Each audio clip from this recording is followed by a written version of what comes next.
ನಮಸ್ಕಾರ, ಜಿ ಸಂವಾದಕ್ಕೆ ಸ್ವಾಗತ. ರಾಜಕೀಯವಾಗಿ ಸಂಚಲನವನ್ನ ಹುಟ್ಟುಹಾಕಿದೆ ಕಾಲ ಹೇಳಿಕೆ. ರಾಜ್ಯದಲ್ಲಿ ಉಪಚುನಾವಣೆ ನಡೀತಾ ಇತ್ತು. ಕಾರ್ಯಕರ್ತರು ಬೆಂಬಲಿಗರನ್ನ ಹುರಿದುಂಬಿಸುವ ಮಾತಿನ ಬರದಲ್ಲಿ ಸಚಿವ ಜಮೀರ್ ಅಹಮದ್ ಖಾನ್ ಕಾಲಾ ಕುಮಾರಸ್ವಾಮಿ ಅರ್ಥಾತ್ ಕರಿಯಾ ಕುಮಾರಸ್ವಾಮಿ ನಿಮ್ಮ ಖಾನ್ದಾನನ್ನೇ ಖರೀದಿ ಮಾಡಿಬಿಡ್ತೀವಿ ಅಂತ ಹೇಳಿ ಚುನಾವಣಾ ಪ್ರಚಾರದ ಭಾಷಣದಲ್ಲಿ ಉಲ್ಲೇಖ ಮಾಡ್ತಾರೆ.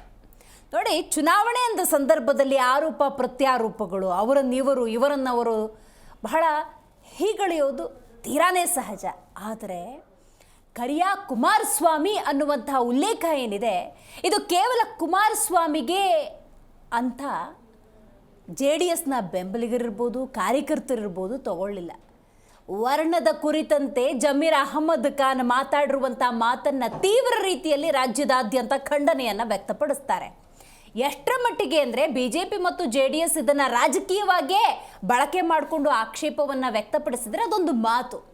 ನೋಡಿ, ಕಾಂಗ್ರೆಸ್ ಕೂಡ ಅದರಲ್ಲೂ DK ಶಿವಕುಮಾರ್ ಸೇರಿದಂತೆ ಬಹುತೇಕರು ಕಾಲಾ ಕುಮಾರಸ್ವಾಮಿ ಅನ್ನುವಂಥ ಹೇಳಿಕೆಯನ್ನು ಒಪ್ಪಿಲ್ಲ. ಶಿಸ್ತು ಕ್ರಮದ ಬಗ್ಗೆ ಮುಂದೆ ನೋಡ್ಕೊಳ್ಳೋಣ, ಇಂಥ ಹೇಳಿಕೆಗಳು ಸಲ್ಲದು ಅಂತ ಹೇಳಿದ್ದಾರೆ. ರೈಟ್, ಇದ ಕುರಿತಂತೆ ಇವತ್ತಿನ ನಮ್ಮ ಕಾರ್ಯಕ್ರಮದಲ್ಲಿ ಕೂಲಂಕುಷವಾಗಿ ಚರ್ಚೆ ಮಾಡೋಣ. ನಾನು ದಿವ್ಯಶ್ರೀ.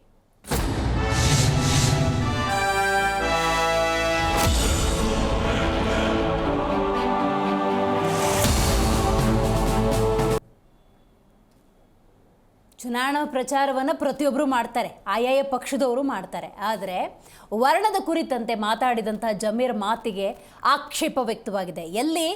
ಕಾಂಗ್ರೆಸ್ನಲ್ಲೇ ಆಕ್ಷೇಪ ವ್ಯಕ್ತವಾಗಿದೆ. ನೋಡಿ, ಬಹಳ ಮುಖ್ಯವಾಗಿ ಒಂದು ಪತ್ರವನ್ನು ಕೂಡ ರವಾನೆ ಮಾಡಲಾಗಿದೆ DK ಶಿವಕುಮಾರ್ ಅವ್ರಿಗೆ. ಆ ಪತ್ರದಲ್ಲಿ ಒಂದು ಉಲ್ಲೇಖ ಮಾಡಿದ್ದಾರೆ. ನೋಡಿ, ಜಮೀರ್ ಅಹಮದ್ ಖಾನ್ ಅಂದ ಸಂದರ್ಭದಲ್ಲಿ ಅವರು ನಡೆದುಕೊಳ್ತಿರುವಂಥ ರೀತಿ ಅಷ್ಟು ಸರಿಯಾಗಿಲ್ಲ. ಕಟ್ಟುನಿಟ್ಟಿನ ಕ್ರಮವನ್ನು ತೆಗೆದುಕೊಳ್ಬೇಕು. ಮತ್ತು ವರಿಷ್ಠರು ಅಂತ ಏನಿದ್ದಾರೆ, ಆ ವರಿಷ್ಠರು ಕೂಡ ಹೀಗೆ ಪಕ್ಷಕ್ಕೆ ಅಪಮಾನ ತರುವಂತಹ ಏನಾದರೂ ಕೃತ್ಯಗಳು ನಡೀತು ಅಂದ ಸಂದರ್ಭದಲ್ಲಿ ಅಂಥವರನ್ನು ಬೆಳೆಸುವಂತಹ ಅಥವಾ ಅವರಿಗೆ ಕುಮ್ಮಕ್ಕು ಕೊಡುವಂಥ ಕೆಲಸ ಕೂಡ ಮಾಡಬಾರ್ದು ಅನ್ನುವಂಥ ಸಂದೇಶವನ್ನು ರವಾನೆ ಮಾಡಿದ್ದಾರೆ. ಜಮೀರ್ ವಿರುದ್ಧ ಶಿಸ್ತು ಕ್ರಮಕ್ಕೆ KPCC ಉಪಾಧ್ಯಕ್ಷರು DK ಶಿವಕುಮಾರ್ ಅವ್ರಿಗೊಂದು ಪತ್ರವನ್ನು ಕೂಡ ಬರೆದಿದ್ದಾರೆ. ಬೇಜವಾಬ್ದಾರಿ ಹೇಳಿಕೆಯನ್ನು ನೀಡದಂತೆ ಕ್ರಮ ತೆಗೆದುಕೊಳ್ಳೋದಕ್ಕೆ ಆಗ್ರಹ. ರಾಜಕೀಯ ಬೌದ್ಧಿಕತೆ ಕಳೆದುಕೊಂಡ ಇಂಥ ಸಚಿವರನ್ನ ಪಕ್ಷ ಮತ್ತು ಸರ್ಕಾರ ಮುಖ್ಯ ವಾಹಿನಿಯಲ್ಲಿ ಬಿಂಬಿಸೋದನ್ನ ಕೈ ಬಿಟ್ರೆ ಕ್ಷೇಮ ಅನ್ನುವಂಥ ಸಲಹೆಯನ್ನು ಕೂಡ KPCC ಉಪಾಧ್ಯಕ್ಷ ಹುಸೇನ್ ಅವರು ಪತ್ರದ ಮೂಲಕ ರವಾನೆ ಮಾಡಿದ್ದಾರೆ.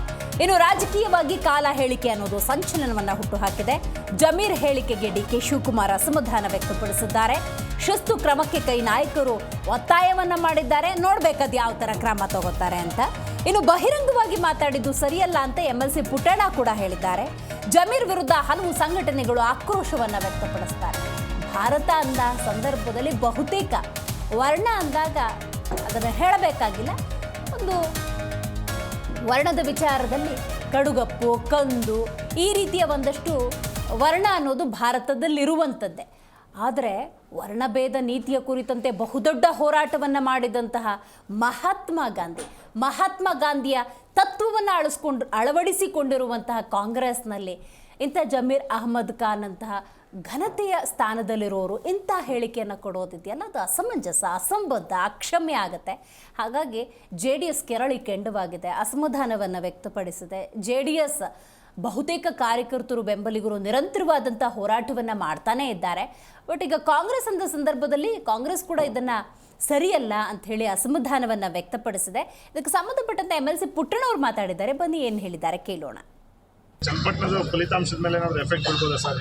ಯಾವುದು ಜಮೀರ್ ಅವರ ಹೇಳಿಕೆ, ನೀವು ಮೂಲತಃ ಚನ್ನಪಟ್ಟಣದವರೇ, ಹಾಗಾಗಿ ಕುಮಾರಸ್ವಾಮಿ ಅಂತ ಹೇಳಿದಾರಲ್ಲ, ಯೋಗೇಶ್ವರ್ ಈಗಾಗಲೇ ಸೋಲು ಒಪ್ಪಿಕೊಂಡಿದ್ದಾರೆ ಸರ್ ಪರೋಕ್ಷವಾಗಿ. 23 ಗೊತ್ತಾಯ್ತದಲ್ಲ. ಅಲ್ಲ ಸರ್, ನೀವು ಕೆಲಸ ಒಕ್ಕಲಿಗ ಮತಗಳ ಮೇಲೆ ಪರಿಣಾಮ ಬಿದ್ದಿದೆ ಜಮೀರ್ ಹೇಳಿಕೆ. ಸರ್, ಏನು ಬಿದ್ದಿದೆಯೋ ಇಲ್ವೋ, ಯಾರ್ದೋ ಸ್ಟೇಟ್ಮೆಂಟ್ ಮೇಲೆ ಯಾರನ್ನೋ ನೋಡ್ಕೊಂಡು ಓಟ್ ಹಾಕೋ ಪರಿಸ್ಥಿತಿಯಲ್ಲಿ ಚನ್ನಪಟ್ಟಣ ತಾಲೂಕಿನ ಜನ ಇಲ್ಲ. ಇವತ್ತಿನ ದಿನ ಅಲ್ಲಿ ಒಂಥರ ಅನಾಥ ಭಾವನೆ ಮೂಡಿತ್ತು ಕಳೆದ 6-7 ವರ್ಷದಿಂದ. ಒಂದು ಕೆರೆಗೂ ಕೂಡ ನೀರು ಬಿಟ್ಟಿರಲ್ಲ. ಪ್ರತಿ ಊರಿಗೆ ಹೋದ್ನಲ್ಲ. ಚನ್ನಪಟ್ಟಣದ ಫಲಿತಾಂಶದ ಮೇಲೆ ಏನಾದರೂ ಎಫೆಕ್ಟ್ ಬೀಳ್ಬೋದಾ ಸರ್? ಯಾವುದು ಜಮೀರ್ ಅವರ ಹೇಳಿಕೆ, ನೀವು ಮೂಲತಃ ಚನ್ನಪಟ್ಟಣದವರೇ, ಹಾಗಾಗಿ ಕುಮಾರಸ್ವಾಮಿ ಅಂತ ಹೇಳಿದಾರಲ್ಲ, ಯೋಗೇಶ್ವರ್ ಈಗಾಗಲೇ ಸೋಲು ಒಪ್ಪಿಕೊಂಡಿದ್ದಾರೆ ಸರ್ ಪರೋಕ್ಷವಾಗಿ. 23 ಗೊತ್ತಾಯ್ತದಲ್ಲ. ಅಲ್ಲ ಸರ್, ನೀವು ಕೆಲಸ ಒಕ್ಕಲಿಗ ಮತಗಳ ಮೇಲೆ ಪರಿಣಾಮ ಬಿದ್ದಿದೆ ಜಮೀರ್ ಹೇಳಿಕೆ. ಸರ್, ಏನು ಬಿದ್ದಿದೆಯೋ ಇಲ್ವೋ, ಯಾರ್ದೋ ಸ್ಟೇಟ್ಮೆಂಟ್. ಈ ಬಗ್ಗೆ ಮಾತಾಡಲಿಕ್ಕೆ ಮೊದಲನೇದಾಗಿ ನಮ್ಮ ಕಾರ್ಯಕ್ರಮದಲ್ಲಿ ಹೋರಾಟಗಾರರಾಗಿರುವಂಥ ಹಳ್ಳಿ ರೈತ ಅಂಬರೀಷ್ ಅವರಿದ್ದಾರೆ. ನಮಸ್ಕಾರ ಅಂಬರೀಷ್ ಅವರೇ. ನಮಸ್ತೆ ಮೇಡಮ್. ಇನ್ನು AP ವಕ್ತಾರರಾಗಿರುವಂಥ ಅನಿಲ್ ನಾಚಪ್ಪ ಅವರಿದ್ದಾರೆ. ನಮಸ್ಕಾರ. ಇನ್ನು ರಾಜಕೀಯ ವಿಶ್ಲೇಷಕರಾಗಿರುವಂಥ ಪ್ರೊಫೆಸರ್ ಚಂಬಿ ಪುರಾಣಕ್ ಅವರಿದ್ದಾರೆ. ಸರ್ ನಮಸ್ಕಾರ. Okay right. ಇನ್ನು BJP ವಕ್ತಾರರಾಗಿರುವಂತಹ ಪ್ರಮೋದ್ ಅವರಿದ್ದಾರೆ. ನಮಸ್ಕಾರ ಪ್ರಮೋದ್ ಅವರೇ. ನಮಸ್ಕಾರ. ಓಕೆ ಮಾತಾಡ್ತೀನಿ, ಹಾಗೆ ಸಂಪರ್ಕದಲ್ಲಿರಿ ಪ್ರಮೋದ್ ಅವರೇ. ಇನ್ನು JDS ವಕ್ತಾರರಾಗಿರುವಂತಹ ಸೈಯದ್ ತಹಸೀನ್ ಅವರಿದ್ದಾರೆ, ಝೂಮ್ ನಿಂದ ಕನೆಕ್ಟ್ ಆಗ್ತಾ ಇದ್ದಾರೆ. ನಮಸ್ಕಾರ ಸೈಯದ್ ಅವ್ರಿಗೆ. ನಮಸ್ಕಾರ ಮೇಡಮ್.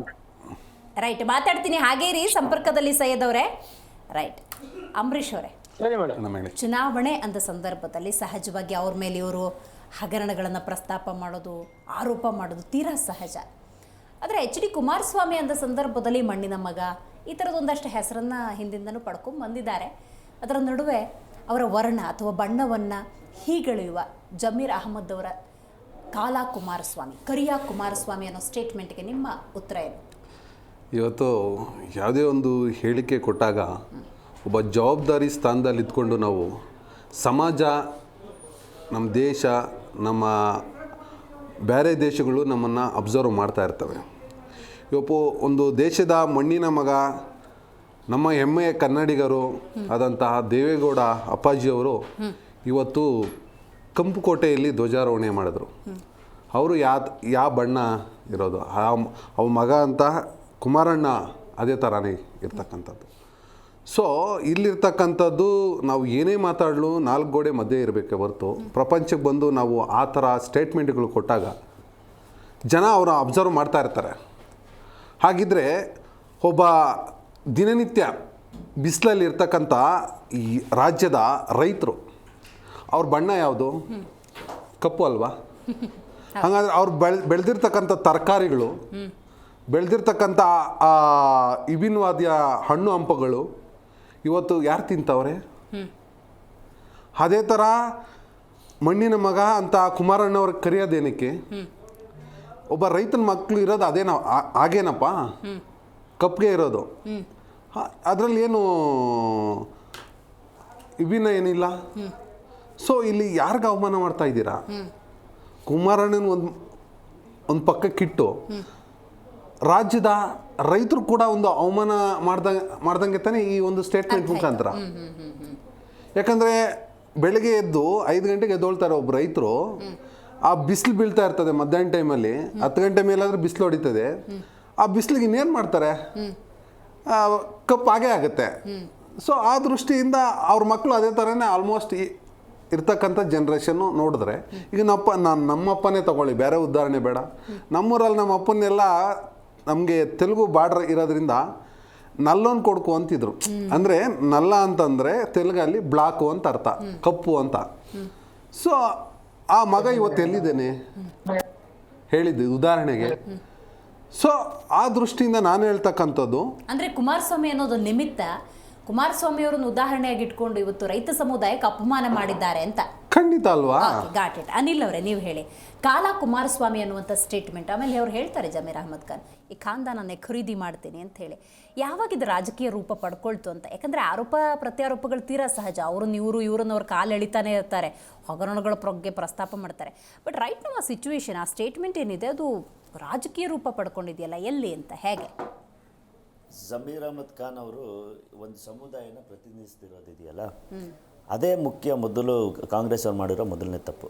ಯಾಕಂದರೆ ಜಮೀರ್ ಅಹಮದ್ ಖಾನ್ ಅವ್ರನ್ನ ನೀವು ಯಾವಾಗಲೂ ರಾಜಕೀಯದಲ್ಲಿ ನೋಡಿ ದುಡ್ಡು ಕೊಡೋದು, ಈ ಬಡವರಿಗೆ ದುಡ್ಡು ಕೊಡೋದನ್ನ ವೀಡಿಯೋ ಮಾಡಿ ಹಾಕೋದು, ಅವನ್ನೆಲ್ಲ ನೋಡಿದರೆ ಏನು ಅನಿಸುತ್ತೆ ಅಂದರೆ ಈ ವ್ಯಕ್ತಿಗೆ ಸ್ವಲ್ಪ ಈ ದೌಲತ್ ಅಂತಾರೆ, ಅದ್ರ ಮೊದಲು ಇನ್ನೊಂದಿದೆ. ಆ ದೌಲತ್ ಮಾಡೋಂಥ ಜನಗಳಲ್ಲಿ ಸ್ವಲ್ಪ ಜನ ಇರ್ತಾರೆ, ಅದು ಮಾಮೂಲಿ.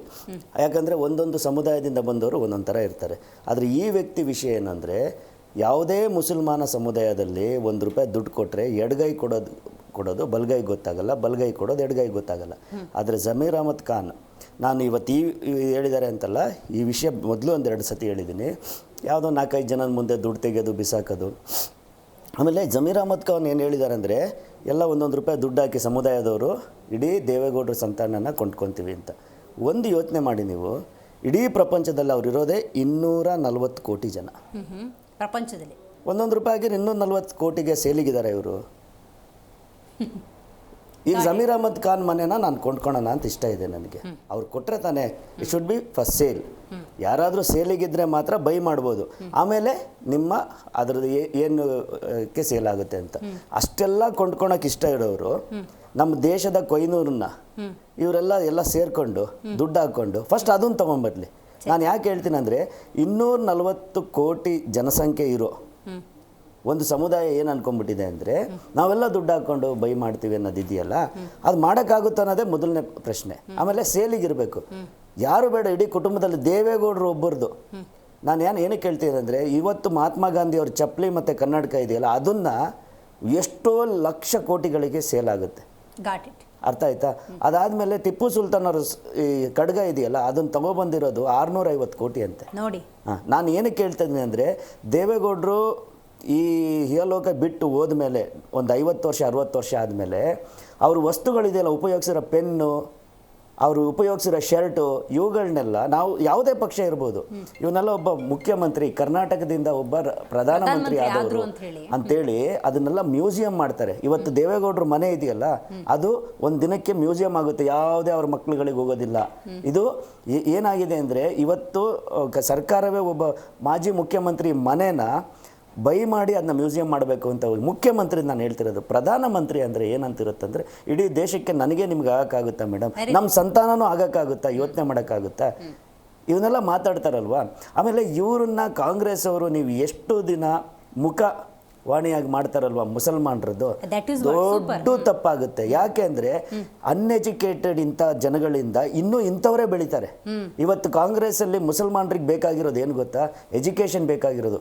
ಒಳ್ಳೆ ಓದಿರೋನೊಬ್ಬನ್ನ ಮುಸಲ್ಮಾನರು ನಾಯಕನ ಮಾಡಿ ನಾಳೆ ದಿನ ಜನ ಅವರನ್ನ ತಿರುಗಿ ನೋಡ್ತಾರೆ. ಇವತ್ತು ಮುಸಲ್ಮಾನರಲ್ಲಿ ಎಂಥವ್ರು ಇರಬೇಕು ಅಂದರೆ, ಕರ್ನಾಟಕದಲ್ಲಿ ಮುಖ್ಯವಾಗಿ ಇವತ್ತು ಕಾಂಗ್ರೆಸ್ ಸರ್ಕಾರ ಗೆದ್ದಿರೋದು ಹೈಯೆಸ್ಟ್ ಓಟ್ಗಳು ಮುಸಲ್ಮಾನರಿಂದ ಬಂದಿರೋದು. ಇವತ್ತು ಮುಸಲ್ಮಾನ ನಾಯಕ ಹೆಂಗಿರ್ಬೇಕಂದ್ರೆ, ಅವನೊಬ್ಬ ಸ್ಕಾಲರ್ ಆಗಿರಬೇಕು. ಇವತ್ತು ಅಬ್ದುಲ್ ಕಲಾಂ ಥರದವನು ಇನ್ನೊಬ್ಬ ಹುಟ್ಟಬೇಕು. ಇಂಥವನು ಯಾರೋ ಜಮೀರ್ ಅಹಮದ್ನ ಮೇಡಮ್, ಇನ್ನೊಂದು ಸ್ವಲ್ಪ ದಿನ ಹೋದರೆ ಯಾರೋ ಒಬ್ಬ ಆಟೋ ಓಡಿಸೋರು ಇನ್ನೊಬ್ಬರು ದುಡ್ಡು ಮಾಡ್ಕೊಂಡು ಇವರು ಇಡೀ ಆಸ್ತಿ ಇವ್ರಿಗಿಂತ ಜಾಸ್ತಿ ಆಗಿಬಿಡ್ತಾರೆ. ನಾನು ಯಾಕೆ ಹೇಳಕ್ಕೆ ಹೋಗ್ತೀನಿ ಅಂದರೆ, ದುಡ್ಡಿನ ದರ್ಪ ಇದೆಯಲ್ಲ, ನೀನು ದುಡ್ಡು ಕೊಡೋದು, ಅವ್ರು ಯಾರಿಗೋ ಪಾಪದವ್ರು ಕಷ್ಟಪಟ್ಟು ಬಂದಿರ್ತಾರೆ ನಿಮ್ಮ ಮನೆಗೆ. ನಾನು ಅದನ್ನು ಕೊಡೋದನ್ನ ನಿಮ್ಮ ಪ್ರಕಾಶ್ ಸರಿಗೆ ಸರ್ ಒಂಚೂರು ವೀಡಿಯೋ ಮಾಡಿ ಅಂತೇಳಿ ಇಲ್ಲಿ ಹಾಕೋದು ಹೆಂಗಿದೆ? ಕರೆಕ್ಟ್ ಅಲ್ವಾ? ನೀವು ನಮ್ಗೆ ಯಾವುದೋ ಒಂದು ಅವಾರ್ಡ್ ಕೊಟ್ಟಿದ್ರ, ಅವತ್ತೂ ನಾವು ಯಾವುದೋ ಕೆಲಸ ಮಾಡಿದ್ದು ಹಾಕಕ್ಕೆ ಹೋಗೋದು ನಾಚಿಕೆ ಆಗ್ತಾಯಿತ್ತು. ಆಮೇಲೆ ನನ್ನ ಹೆಂಡ್ತಿ ಬೈದ್ಲು, ನಿನಗೇನು ಚೂರಾದ ಪ್ರಜ್ಞೆ ಇದೆಯಾ, ಇದನ್ನೆಲ್ಲ ಫೋಟೋಗಳು ಹಾಕಿದೆಯಲ್ಲ ಅಂತೇಳಿ. ನಾವು ಕೊಡೋದು ಯಾರಿಗೂ ಗೊತ್ತಾಗಬಾರ್ದು. ಈ ವ್ಯಕ್ತಿ ಏನು ಅಂದರೆ, ಜೋ ದಿಕ್ತಾಯೆ ಓ ಬಿಕ್ತಾಯೆ ಅಂತಾರಲ್ಲ, ನಿಮ್ಮದು ಕಾಣೋ ತನಕ ಮಾತ್ರ ಸೇಲು, ಆಮೇಲೆ ಮನೆ. Okay right. ಸೈಯದ್ ಅವರೇ, ನೀವು ಮಾತಾಡಬೇಕು. ಕಾಲಾ ಕುಮಾರಸ್ವಾಮಿ ಖಾನ್ದಾನನ್ನು ಖರೀದಿ ಮಾಡ್ತೀನಿ ಅನ್ನುವಂಥ ಸ್ಟೇಟ್ಮೆಂಟ್ಗೆ ಬಹುತೇಕ ರಾಜ್ಯದಾದ್ಯಂತ JDSನ ಕಾರ್ಯಕರ್ತರು, ಬೆಂಬಲಿಗರು ಅಸಮಾಧಾನವನ್ನು ವ್ಯಕ್ತಪಡಿಸ್ತಾ ಇದ್ದಾರೆ, ಹೋರಾಟ ಮಾಡ್ತಿದ್ದಾರೆ. ಏನ್ ಹೇಳಕ್ ಬಯಸ್ತೀರಿ ಸೈಯದ್ ಅವರೇ? ಮೊದಲಾಗಿ ನೋಡಿ ಮೇಡಮ್, ಜಮೀರ್ ಅಂದ್ರೆ ಉರ್ದು ಅಲ್ಲಿ ಮನಸ್ಸಾಕ್ಷಿ ಅಂತ, ಆತ್ಮಾವಲೋಕನ. ಈ ವ್ಯಕ್ತಿಗೆ ಆ ಅರ್ಥನೇ ಇಲ್ದಿರೋ ಹೆಸರಿಟ್ಟವ್ರೆ. ಈ ವ್ಯಕ್ತಿಗೆ ಹೆಸರಿನ ಅರ್ಥನೇ ಗೊತ್ತಿಲ್ಲ. ಇವಾಗ ಇತ್ತೀಚೆಗೆ ಜಮೀರ್ ಏನಾಗೋಗಿದ್ದಾರೆ ಅಂದ್ರೆ, ಗುರುಗೆ ಮೀರಿದ ಶಿಷ್ಯ ಆಗೋಗಿದ್ದಾರೆ. ನಮ್ಮ ಖುರಾನ್ ಅಲ್ಲಿ, ಅರಬಿಯಲ್ಲಿ ಉಸ್ತಾದ್ ಯುಲ್ ಜಮೀಲ್ ಅಂತ ಹೇಳಿರೋರೆ. ಅಂದ್ರೆ ನಮ್ಮ ಉಸ್ತಾದ್ ಅಂದ್ರೆ ಗುರುಗಳು ಎಲ್ರಿಗಿಂತ ಶ್ರೇಷ್ಠ ಅಂತ ಹೇಳಿದ್ದಾರೆ. ಯಾವ ಜಮೀರ್ಗೆ ದೇವೇಗೌಡರು, ಕುಮಾರಸ್ವಾಮಿ ಅವರು ಬೆರಳಿ ಹಿಡಿದು ನಡೆಸಿದ್ರು, ಯಾವ ಜಮೀರ್ಗೆ ಒಬ್ಬ ಸಾಧಾರಣ ಬಸ್ ಮಾಲೀಕ ಇಂದ MLA ಮಾಡಿ ಮಿನಿಸ್ಟರ್ ಮಾಡಿದ್ರು, ಇವತ್ತು ಜಮೀರ್ಗೆ ಮರ್ತೋಗಿದೆ ಯಾರಿಂದ ಅವ್ರು ಬೆಳೆದಿದ್ದಾರೆ. ಇವತ್ತು ಅವ್ರಿಗೆ ಇರೋ ಐಷಾರಾಮಿ, ಐಶ್ವರ್ಯ, ಹೆಸರು ಏನೇನಿದೆಯೋ, ಮಂತ್ರಿಗಿರಿ ಎಲ್ಲ, ಇದು ದೇವೇಗೌಡರು JDS ಹಾಕಿರುವಂತ ಭಿಕ್ಷೆ ಇದು. ಆಯ್ತಾ? ಅಂತ ದಾನಿಗಳಿಗೆ ನೀವು ಕೊಂಡ್ಕೊಳಕ್ ಆಗಲ್ಲ. ಯಾಕಂದ್ರೆ ಸೈಯದ್ ಅವರೇ, ಸಹಜವಾಗಿ ಜಮೀರ್ ಸ್ಟೇಟ್ಮೆಂಟ್ ಆ ಮಟ್ಟಿಗೆ ಆಕ್ರೋಶ ಭರಿತವಾಗಿ ಬಂತಲ್ಲ, ನಾ ಕೇಳೋದು ನೀವು ಹೇಳಿದ್ರಿ ಅಂದ್ರೆ ಜಮೀರ್ ಅಹಮದ್ ಖಾನ್ ಅಂತ ಗುರುತಿಸ್ಕೊಳ್ಬೇಕು ಅಂದ್ರೆ ದೇವೇಗೌಡರ ಕುಟುಂಬ ಇರ್ಬೋದು ಅಥವಾ JDS ಎಷ್ಟರ ಮಟ್ಟಿಗೆ ಶ್ರಮ 100%, ಹಾಕಿದೆ 100%. ಅದನ್ನ ನೀವು ಎಕ್ಸ್ಪ್ಲೇನ್ You ಮಾಡಿದ್ರಿ. are making a ಬಟ್ ಆ big ಮಟ್ಟಿಗಿನ ಸಿಟ್ಟು ಬರಬೇಕು ಅಂದ್ರೆ ಅಂತದ್ದೇನ್ ಮಾಡಿದೆ JDS ಜಮೀರ್ಗೆ? ಅದೇ ಬೆಳೆಸೋ ಕೆಲಸ ಮಾಡಿದ್ಯಲ್ಲ ಮೇಡಮ್. ಆ ಒಂದು ಗಾದೆ ಇದೆಯಲ್ಲ, ನೀರಿಂದ ಹುಟ್ಟಿ ನೀರಿಂದ ಬೆಳೆದು ನೀರಿಗೆ ಒಯ್ದಿ ಅಂತ. ಅಂತ ವ್ಯಕ್ತಿ ಮೇಡಮ್ ಇದು. ಇನ್ನೊಂದು ವಿಚಾರ ಏನಂದ್ರೆ ನೋಡಿ, ಯಾವತ್ತು ಒಬ್ಬ ವ್ಯಕ್ತಿ ತಂದೆ ತಾಯಿಗೆ ಗೌರವ ಕೊಡೋದು, ತನ್ನ ಗುರುಗಳಿಗೆ ಗೌರವ ಕೊಡೋದು, ಅದು ಯಾವುದೇ ಸಮುದಾಯ ಇರ್ಲಿ ಯಾವುದೇ ಧರ್ಮ ಇರ್ಲಿ, ಪ್ರತಿಯೊಂದರಲ್ಲೂ ತಂದೆ ತಾಯಿ ಗುರುಗಳಿಗೆ ಶ್ರೇಷ್ಠ ಅಂತ ಹೇಳಿದ್ದಾರೆ. ಗುರುಗೆ ತಂದೆ ತಾಯಿ ಕಿಂತ ಶ್ರೇಷ್ಠ ಅಂತ ಹೇಳಿದ್ದಾರೆ. ಅವ್ರನ್ನ ಅವಮಾನ ಮಾಡಿದ್ರೆ ಆ ವ್ಯಕ್ತಿ ಯಾವತ್ತೂ ಉದ್ಧಾರ ಆಗಲ್ಲ. ಆಯ್ತಾ? ಇನ್ನೊಂದು, ಇವಾಗ ಇವರು ಬಣ್ಣದ ಬಗ್ಗೆ ಮಾತಾಡಿದಾರಲ್ಲ, ಹೌದು. ಅದಕ್ಕೆ ಒಂದ್ ಮಾತು ಹೇಳಕ್ ಇಷ್ಟಪಡ್ತೀನಿ. ಬೆಳ್ಳಿಗಿರೋ ಮುಖದ ಮೇಲೆ ಒಂದು ಕಪ್ಪು ಚುಕ್ಕಿ ಇದ್ರೆ ಅದಕ್ಕೆ ಮಸ್ಸೆ ಅಂತೀವಿ, ಬ್ಯೂಟಿ ಸ್ಪಾಟ್ ಅಂತೀವಿ. ಅದೇ ಬೆಳ್ಳಿಗಿರೋ ಮುಖದ ಮೇಲೆ, ಇದು ಕರಗಿರೋ ಮುಖದ ಮೇಲೆ ಏನಾದ್ರೂ ಬೆಳ್ಳಿಗೆ ಚುಕ್ಕಿ ಬಂದ್ಬಿಟ್ರೆ ಅದಕ್ಕೆ ರೋಗ ಅಂತೀವಿ. ಆಯ್ತಾ? ಬಣ್ಣ ಮುಖ್ಯ ಅಲ್ಲ, ಮನಸ್ಸು ಮುಖ್ಯ. ಇಲ್ಲಿ ನಾವು ಭಾರತೀಯರಿಗೆ ಎಲ್ರು ಕರೆಯೋದೇ ಬ್ಲಾಕ್ ಪೀಪಲ್ ಅಂತ. ಇಂಗ್ಲಿಷ್ ಅವ್ರು ಯಾರಿಗೂ ನಮ್ ಇಂಡಿಯನ್ಸ್ಗೆ ಕೆಂಪು ಅಂತ ಹೇಳಿಲ್ಲ, ಬೆಳ್ಳಿಗಿದ್ದೀರಿ ಅಂತ ಹೇಳಿಲ್ಲ. ವಿ ಆರ್ ಬ್ಲಾಕ್ ಇಂಡಿಯನ್ಸ್ ಅಂತಾನೆ ಹೇಳಿರೋದು. ಆಯ್ತಾ? ನಾವ್ ಎಲ್ರು ಕರಿಗೆ ಇರೋದು, ಯಾಕಂದ್ರೆ ನಾವು ಇಂಡಿಯನ್ಸ್, ಒರಿಜಿನಲ್ ಇಂಡಿಯನ್ಸ್. ಬಹುಶಃ ಇವ್ರ ಬಗ್ಗೆ ನನ್ಗೆ ಗೊತ್ತಿಲ್ಲ, ಇವ್ರು ಇಂಡಿಯನ್ಸ್ ಇದಾರೋ ಇಲ್ಲೋ ಅಂತ ನನ್ಗೆ ಗೊತ್ತಿಲ್ಲ. ಆಯ್ತಾ? ಬಣ್ಣದ ಬಗ್ಗೆ ಮಾತಾಡೋದು, ಆಮೇಲೆ ದೇವೇಗೌಡರು ಫ್ಯಾಮಿಲಿಗೆ ಕೊಂಡ್ಕೊಳ್ತೀನಿ ಅನ್ನೋದು, ಇನ್ನ ಯೋಗ್ಯತೆ ನಿನಗೆ ಬಂದಿಲ್ಲ. ನಿಮ್ಗೆ ಆ ಯೋಗ್ಯತೆ ಇಲ್ಲ. ಯಾಕಂದ್ರೆ ಈ ರಾಜ್ಯದ ಹೆಮ್ಮೆ ಪಡೆಯುವಂತ ವ್ಯಕ್ತಿ, ನಮ್ಗೆಲ್ರಿಗೆ ಹೆಮ್ಮೆ ಆದ ವ್ಯಕ್ತಿ ಸನ್ಮಾನ್ಯ ಪೂಜ್ಯರು ದೇವೇಗೌಡರು. ಈ ರಾಜ್ಯದಿಂದ ಮೊದಲ ಬಾರಿಗೆ ಯಾರಾದ್ರೂ ಕನ್ನಡಿಗ ಪ್ರಧಾನಿ ಆಗಿದಾನಂದ್ರೆ ಅದು ಸನ್ಮಾನ್ಯ ದೇವೇಗೌಡರು. ಈ ನಮ್ಮ ಕೆಂಪ ಕೋಟೆ ಮೇಲೆ ಬೌಟ ಹಾರಿಸಿದಾರಂದ್ರೆ ಅದು ಸನ್ಮಾನ್ಯ ನಮ್ಮ ದೇವೇಗೌಡರು.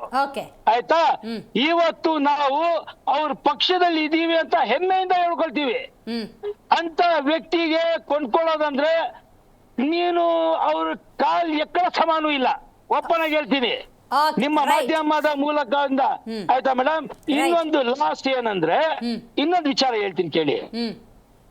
ಜಮೀರ್ ಬೈ ಫಸ್ಟ್ ಎಲ್ರು ನಮ್ಮ ದೇವೇಗೌಡರ ಹತ್ರ ಹೋಗಿ ಕ್ಷಮೆ ಕೇಳಬೇಕು, ಕುಮಾರಸ್ವಾಮಿ ಅವ್ರ ಹತ್ರ ಕ್ಷಮೆ ಕೇಳಬೇಕು. ಇವ್ರು ಮಾಡಿರೋ ಅಂತ ಸ್ಟೇಟ್ಮೆಂಟ್ ಇಂದ ನೋಡಿ ಮೇಡಮ್, ನಾವು ಬೆಂಗಳೂರಿಂದ ಹೋಗಿ ಚನ್ನಪಟ್ಟಣದಲ್ಲಿ ಅಲ್ಲಿರೋ ಮುಸ್ಲಿಮ್ಸ್ಗೂ ಹಿಂದೂಗೂ ಜಗಳ ಹಂಚುವಂತ ಕೆಲಸ ಮಾಡಬಾರ್ದು. ಕೋಮಗಲಭೆ ಆಗ್ಬಿಡುತ್ತದು.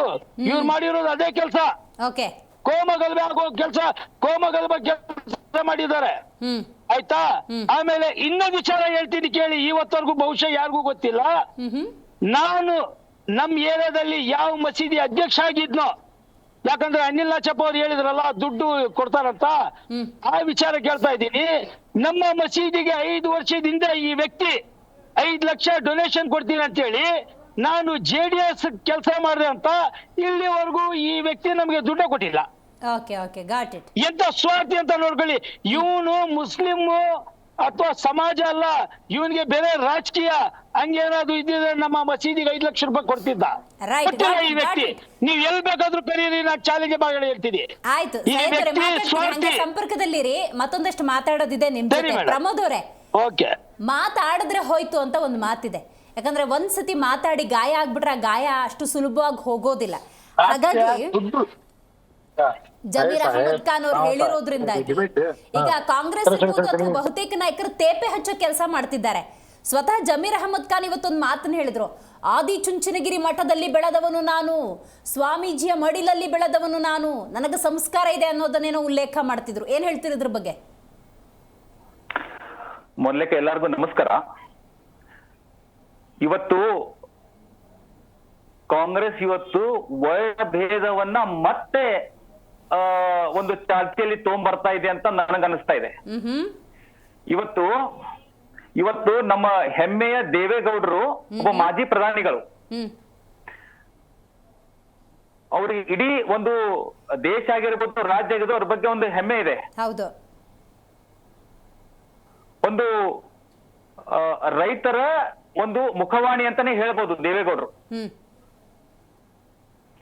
ಇವತ್ತು ಜಮೀರ್ ಅವರು ಹ್ಮ್ ಏನು ಒಂದು ವರ್ಣದ ಬಗ್ಗೆ ಮಾತಾಡಿದ್ರೆ ಇದು ಬಹಳ ಖಂಡನೀಯ. ಹ್ಮ್ ಆಮೇಲೆ ಇವತ್ತು ಜಮೀರ್ ಅವರು ಒಂದು ಲಗಾಮಿಲ್ಲದ ಕುದುರೆ ಆಗ್ಬಿಟ್ಟಿದಾರ್ರಿ. ಹ್ಮ್ ಅವರಿಗೆ ಹದಬಸ್ತಲ್ಲಿ ಇಟ್ಕೊಳ್ಳುವಂತ ದಮ್ಮು ಕಾಂಗ್ರೆಸ್ ಪಾರ್ಟಿಯಲ್ಲಿ ಇಲ್ವಾ? ಹ್ಮ್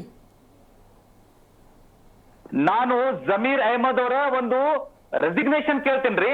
ದಮ್ ಇದ್ರೆ ಕಾಂಗ್ರೆಸ್ ದವ್ರು ವರ್ಣ ಭೇದ ಮಾಡ್ತಾ ಇಲ್ಲ, ಅವರು ಈ ಒಂದು ಅಲ್ಪಸಂಖ್ಯಾತರ ಓಲೈಕೆ ಮಾಡ್ತಾ ಇಲ್ಲ ಅನ್ನೋದ ಅದ ಖಾತ್ರಿ ಇದ್ರೆ ಜಮೀರ್ ಅಹಮದ್ ಅವರ ಒಂದು ಶಿಸ್ತಿನ ನೋಟಿಸ್ ಕೊಡಬೇಕು, ಪ್ಲಸ್ ಅವರ ಒಂದು ರೆಸಿಗ್ನೇಷನ್ ತಗೋಬೇಕಂತ ಈ ಒಂದು ಮಾಧ್ಯಮ ಮುಖಾಂತರ ಹೇಳ್ತೀನಿ. ಇನ್ನೊಂದು, ರೈಟ್, ಜಮೀರ್ ಅಹಮದ್ ವಿಧಾನಸಭೆಯಲ್ಲಿ ಪ್ರಮಾಣ ವಚನ ಏನಂತ ತಗೊಂಡಿದ್ದಾರೆ ಅವರು? ಯಾವ ಒಂದು ಸಂವಿಧಾನ ಮೇಲೆ ಅವರು ಪ್ರಮಾಣ ವಚನ ತಗೊಂಡು ಅದ್ರ ಪ್ರಕಾರ ನಡ್ಕೋತಾ ಇದಾರ ಅವರು? ಓಕೆ. ಮತ್ತೆ ಕಾಂಗ್ರೆಸ್ ಪಕ್ಷದವರು ಇದಕ್ಕೆ ಸಮರ್ಥನೆ ಮಾಡ್ತಾ ಇದಾರೆ. ನಾಚಿಕೆ ಆಗ್ಬೇಕು ಕಾಂಗ್ರೆಸ್ ಪಕ್ಷದವ್ರಿಗೆ. ಓಕೆ. ಮತ್ ಇನ್ನೊಂದು ಹೇಳ್ತೀನಿ, ಇವತ್ತು ಜೆಡಿಎಸ್ ಬಿಜೆಪಿ ಇವತ್ತು ಡೇ ಬೈ ಡೇ ಇವತ್ತು ಎಷ್ಟು ಗಟ್ಟಿ ಮತ್ತು ಶಕ್ತಿಶಾಲಿ ಆಗ್ತಾ ಇದೆ. ಅದಕ್ಕೆ ಈ ಕಾಂಗ್ರೆಸ್ದವರು ಹತಾಶೆ ಭಾವನೆಯಿಂದ ಯಾವುದೂನು ಇವ್ರ ಕಡೆ ಯಾವ್ದು ವಿಷಯಗಳಿಲ್ದಕ್ಕೆ ಇವರು ನಮ್ಮ ಮಾನ್ಯ ಕುಮಾರಸ್ವಾಮಿ ಅವರ ಬಣ್ಣದ ಬಗ್ಗೆ ಮಾತಾಡ್ತಾ ಇದ್ದಾರ್ರಿ. ನಾಚಿಕೆ ವಿಷಯ ಆಧಾರಿತವಾಗಿ ರಾಜಕೀಯ ಮಾಡೋಣ, ಸಕಾರಾತ್ಮಕವಾದ ರಾಜಕೀಯ ಮಾಡೋಣ ರೀ. ಅದನ್ನ ಬಿಟ್ಟು ನೀವು ಒಬ್ಬ ಮಾಜಿ ಮುಖ್ಯಮಂತ್ರಿ, ಒಬ್ಬ ಕೇಂದ್ರ ಸಚಿವರೊಬ್ಬ ಒಂದು ವರ್ಣದ ಬಗ್ಗೆ ಮಾತಾಡ್ತಾರೆ. ನಾಚಿಕೆ ಆಗ್ಬೇಕ್ರಿ ನಿಮ್ಗೆ. ರೈಟ್, ಗೊತ್ತಾಯ್ತು. ಇವತ್ತು 21ನೇ ಶತಮಾನದಲ್ಲಿ ಇದೀವ್ರಿ ನಾವು. ನೀವು ಒಂದು ವರ್ಣ ಭೇದ ಬಗ್ಗೆ ಮಾತಾಡ್ತೀರ ಅಂತಂದ್ರೆ ನಿಮ್ ಕಡೆ ಯಾವ್ದು ವಿಷಯ ಇಲ್ಲ. ಆಮೇಲೆ ಇನ್ನೊಂದು, ಈ ಅಲ್ಪಸಂಖ್ಯಾತರ ಒಂದು ಏನೊಂದು ಓವರ್ ಅಪೀಸ್ಮೆಂಟ್ ಅಂತೀವಿ, ಅತಿಯಾದ ಓಲೈಕೆ, ಅದ್ರ ಮುಂದುವರಿದ ಭಾಗವಾಗಿ ಇವತ್ತು ಜಮೀರ್ ಅವರು ವರ್ಣದ ಬಗ್ಗೆ ಮಾತಾಡಿದ್ದಾರೆ. ಓಕೆ. ಇವರ ಕಾಂಗ್ರೆಸ್ ಒಂದು ಮುಖವಾಣಿ ಇದು. ಕಾಂಗ್ರೆಸ್ ಎಂತ ಒಂದು ಅಧಿಕಾರ ದಾಯಿ ಅಂದ್ರೆ, ಅಧಿಕಾರಕ್ಕೆ ಬರೋಕ್ಕಿಂತ ಮೊದ್ಲಕ್ಕೆ ಒಂದು ಮುಖ, ಅಧಿಕಾರಕ್ಕೆ ಬಂದ ಮೇಲೆ ಇನ್ನೊಂದು ಮುಖ ರೀ ಕಾಂಗ್ರೆಸ್ದು. ಅದಕ್ಕೆ ಕಾಂಗ್ರೆಸ್ ಇವತ್ತು ಯಾಕೆ ಒಂದು ದೇಶ ಜನರ ತಿರಸ್ಕಾರ ಮಾಡಿದ್ರ ಅಂದ್ರೆ, ಇವರ ಒಂದು ಗೋಮುಖ ವ್ಯಾಗ್ರಹ, ಮುಂದೆ ಗೋವಿನ ಮುಖ, ಹಿಂದೆ ವ್ಯಾಘ್ರ, ಹಿಂದೆ ರಾಕ್ಷಸಿಯ ಒಂದು ಪ್ರವೃತ್ತಿ. ಆದ್ರೆ ರಾಜ್ಯದಲ್ಲಿ 130 ಪ್ಲಸ್ ಇದೆ ಪ್ರಮೋದ್ ಅವರೇ. ದೇಶದಲ್ಲಿ ಲೋಕಸಭಾ ಅಂತ ಸಂದರ್ಭದಲ್ಲಿ ಬಿಟ್ಟಿರ್ಬೋದು, ರಾಜ್ಯದಲ್ಲಿ 135 ಪ್ಲಸ್. ನಾನು ಆ ಒಂದು ಜನರ ತೀರ್ಪನ್ನ ಸ್ವಾಗತ ಮಾಡ್ತೇನ್ರಿ. ನಾವು ಭಾರತೀಯ ಜನತಾ ಪಾರ್ಟಿ ಮತ್ತು ಜೆಡಿಎಸ್ ವಿರೋಧ ಪಕ್ಷವಾಗಿ, ಸಕಾರಾತ್ಮಕ ವಿರೋಧ ಪಕ್ಷವಾಗಿ ಕೆಲಸ ಮಾಡ್ತಾ ಇದ್ದಾರೆ. ಇವತ್ತು ಅವರಿಗೆ ನಿಲ್ಲಿಕ್ ಬಿಡ್ತಾ ಇಲ್ಲ, ನಾವು ಮಕ್ಕಳಿಗೆ ಬಿಡ್ತಾ ಇಲ್ಲ. ಅವರ ಭ್ರಷ್ಟತೆಯನ್ನ ಇಡೀ ದೇಶಕ್ಕೆ ಅನಾವರಣ ಮಾಡುವಂತ ಕೆಲಸ ಇವತ್ತು 2 ಪಾರ್ಟಿಗಳು ಮಾಡ್ತಾ ಇದಾವೆ. ಅದಕ್ಕೆ ಇವ್ರು ನಿದ್ದಿಗೆಟ್ಟಿದೆ, ಹತಾಶರಾಗ್ಬಿಟ್ಟಿದ್ದಾರೆ. ಇವ್ರಿಗೆ ಏನ್ ಮಾಡ್ಬೇಕಂತ ಗೊತ್ತಾಗ್ತಾ ಇಲ್ಲ. ಅದಕ್ಕೆ ಇವರು ವಿಷಯ ಇಲ್ಲದೆ ವರ್ಣದ ಬಗ್ಗೆ ಹೋಗ್ತಾ ಇದಾರ್ರಿ. ಇನ್ನೊಂದು ಪ್ರಮೋದ್ ಅವರೇ ಮಾತಾಡ್ತೀನಿ, ಹಂಗೆ ಸಂಪರ್ಕದಲ್ಲಿ ಇನ್ನೊಂದು ಹೇಳಿ ಮುಗಿಸ್ಬಿಡ್ತೀನಿ.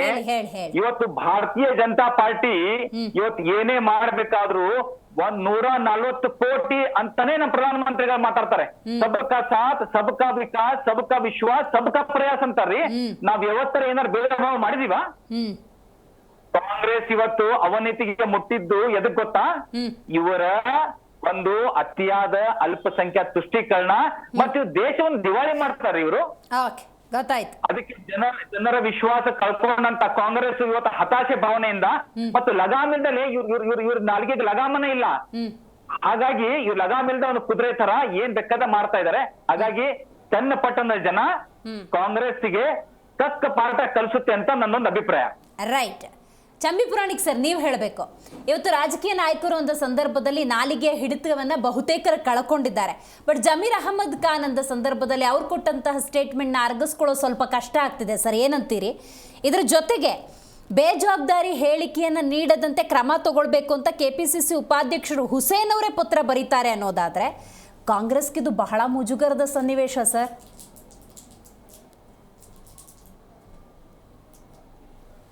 ಸರ್ ಅನ್ಮ್ಯೂಟ್ ಮಾಡಿ ಮಾತಾಡಿ.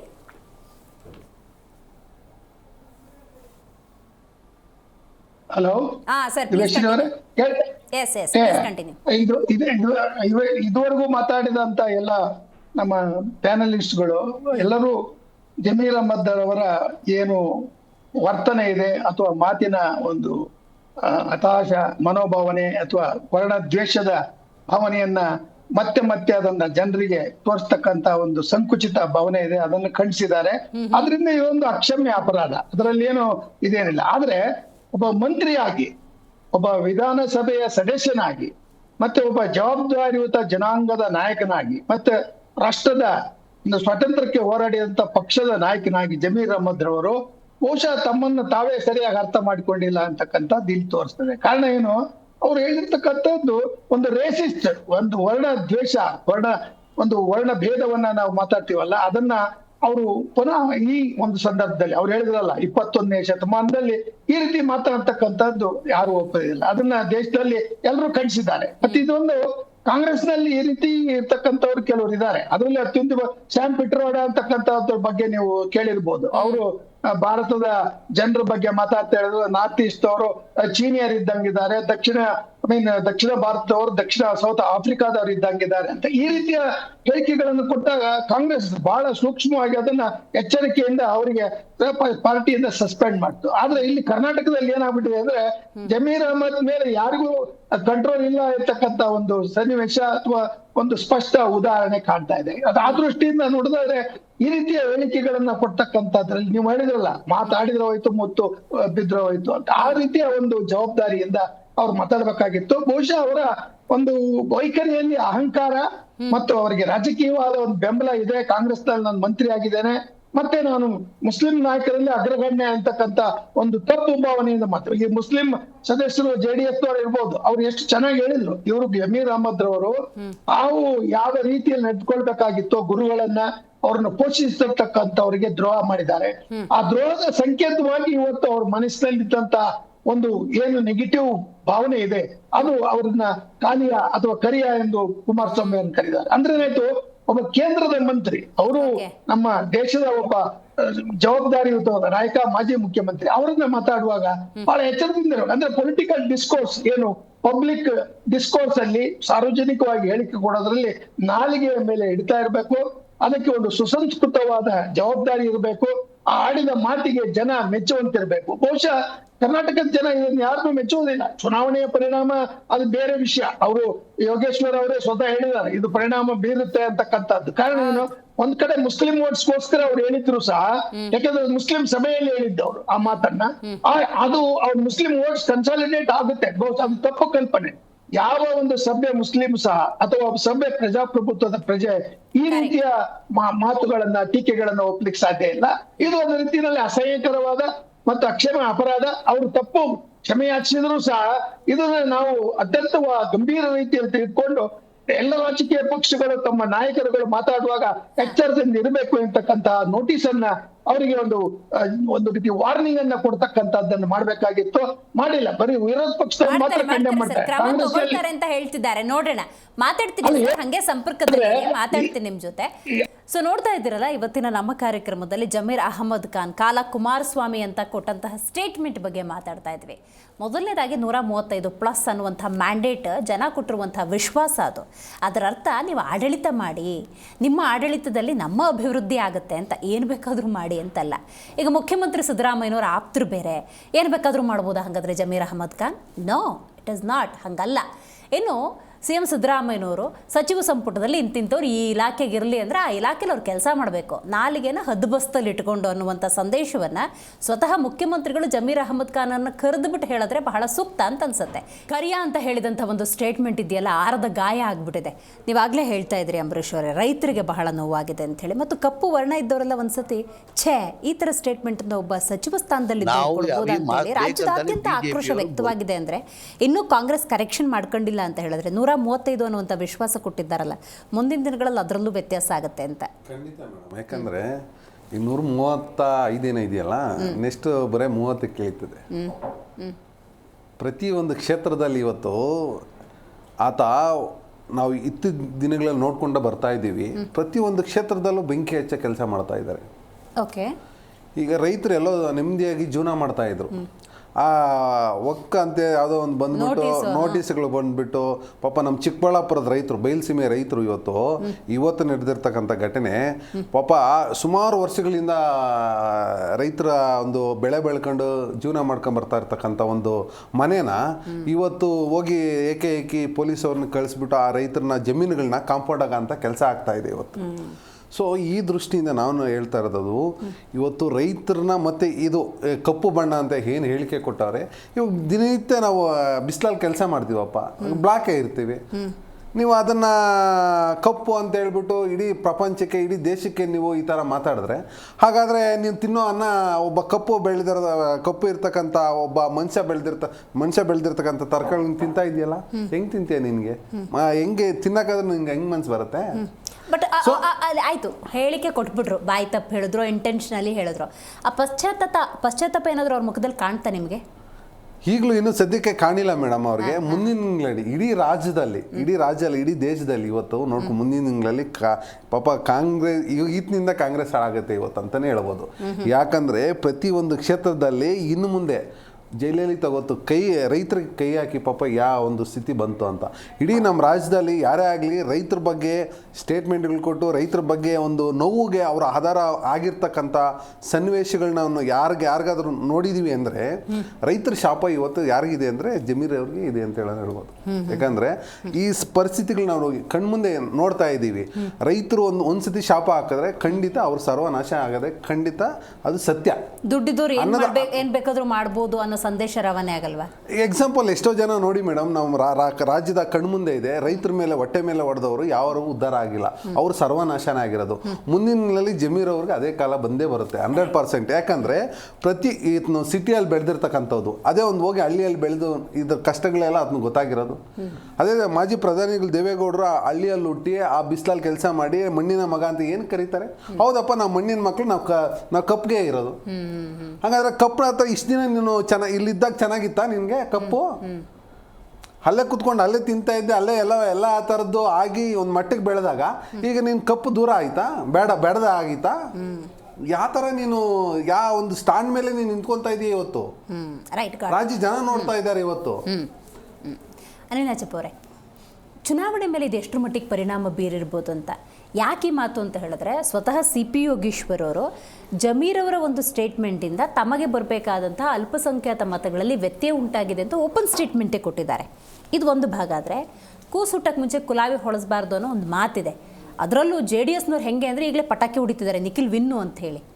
ಏನು ಹೇಳ್ತೀರಿ? ಅಂದರೆ ಚುನಾವಣೆ ಮೇಲೆ ಇಂಥ ಹೇಳಿಕೆಗಳು ಎಷ್ಟು ಮಟ್ಟಿಗೆ ಪರಿಣಾಮ ಬೀರಿದೆಯಾ? ನೋಡಿ, ಅವತ್ತು ಚುನಾವಣೆ ಏನು ಪ್ರಚಾರಕ್ಕೆ ಜಮೀರ್ ಅಹಮದ್ ಖಾನ್ ಹೋಗಿದ್ರಲ್ವಾ, ತುಂಬ ಜನರ ಕಣ್ಣು ಜಮೀರ್ ಅಹಮದ್ ಅವ್ರ ಮೇಲಿತ್ತು. ಯಾಕಂದರೆ ಒಕ್ಕಿಂದೊಂದು ವಿಡಿಯೋಗಳೆಲ್ಲ ಹೊರಗಡೆ ಬಂದಿತ್ತು.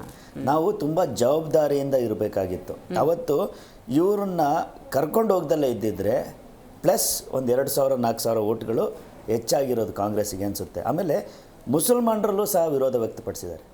ಮುಸಲ್ಮಾನರು ನೋಟಿಸ್ ಹೋಗಿದೆ ವಕ್ಫಲ್ಲಿ. ಅಂದರೆ ಅಲ್ಲ, ಮುಸಲ್ಮಾನರು ಸಹ ಈ ಹೇಳಿಕೆಗೆ ವಿರೋಧ ವ್ಯಕ್ತಪಡಿಸಿದ್ದಾರೆ. ಯಾಕೆ ಅಂದರೆ ಭಾರತ ದೇಶದಲ್ಲಿ ಕೂತ್ಕೊಂಡು ನೀವು ನೋಡಿದ್ರೆ ಎಲ್ಲರೂ ನಾವು ಹೊರಗಡೆ ನೋಡಿ ಮೇಡಮ್, ಯಾವ ವಿದೇಶಕ್ಕೆ ಹೋದಾಗ ಗೊತ್ತಾಗುತ್ತೆ ನಮಗೆ. ಒಂದು ಯಾವ್ದಾದ್ರು ಜಪಾನಿಗೆ ಹೋದಾಗ ಆ ಜನಗಳೆಲ್ಲ ಒಂದೇ ಥರ ಕಾಣ್ತಾರಲ್ಲ, ನಾವು ಅನ್ಕೊಂಡಿದ್ವಿ ನಾವು ಬೇರೆ ಬೇರೆ ಕಾಣ್ತೀವಿ ಅಂತ. ಜಪಾನ್ ಅವರಿಗೆ ನಾವೆಲ್ಲ ಒಂದೇ ಥರ ಕಾಣ್ತೀವಿ.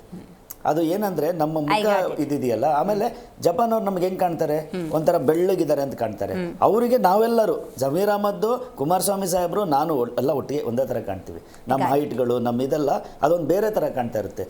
ಚಿತ್ರ ಬಿಡಿಸೋದು ನಮ್ಮಲ್ಲಿ ಮಾತ್ರ, ನಾವು ಮಾತ್ರ ಇವಾಗ ನೋಡಿದಾಗ. ಆಯ್ತಾ. ಈಗ ಎಮ್ಮೆಗಳು ಇರ್ತಾವ, ಒಂದು 50 ಎಮ್ಮೆ.